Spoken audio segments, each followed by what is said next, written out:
Hi every one. இன்றைக்கி tiffin sambar எப்படி பண்ணலான்னு பார்க்கலாம். ரொம்ப சிம்பிளாக ஈஸியாக பண்ணிடலாம். அதுக்கு நான் ஒரு சின்ன டம்ளர் சைஸ் இதில் அரை இது துவரம்பருப்பும் அரை இது பாசிப்பருப்பும் எடுத்து நல்லா ட்ரை ரோஸ்ட் பண்ணிக்கலாம்.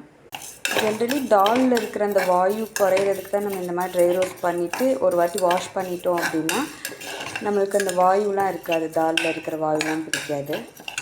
அதுக்கப்புறம் நல்லா வாஷ் பண்ணிட்டேன். இப்போ அதோடு நான் ஒரு பெரிய வெங்காயம், 2 பெரிய சைஸ் தக்காளி எடுத்திருக்கேன். தேவையான அளவு தண்ணி விட்டுட்டு மஞ்சப்பொடி, சாம்பார் பொடி, உப்பு போட்டு விசில் வந்ததுக்கப்புறம் சிம்மில் வச்சு ஒரு 5 மினிட்ஸ் குக் பண்ணிக்கலாம். குக் ஆனதுக்கப்புறம் தால் அப்புறம் ஆனியன், டொமேட்டோ மட்டும் தனியாக ஃபில்ட்ரு பண்ணி எடுத்து நல்லா பிளெண்ட் பண்ணிக்கலாம்.